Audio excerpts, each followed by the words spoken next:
Assembly వేదికగా బాలకృష్ణ గారు చేసిన వ్యాఖ్యలకి విదేశాల్లో ఉన్నటువంటి చిరంజీవి గారు మాత్రం సమాధానం ఇచ్చారు.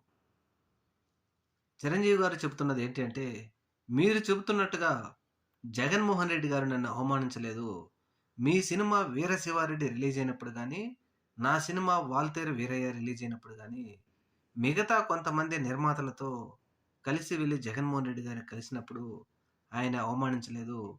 నిర్మాతలు, డిస్ట్రిబ్యూటర్లు నష్టపోకూడదనే ఉద్దేశ్యంతో మన సినిమాలను టిక్కెట్లు రేట్లు పెంచుకోవడం కోసమే జగన్మోహన్ రెడ్డి గారు అప్పుడు మనకి అవకాశం కల్పించారు.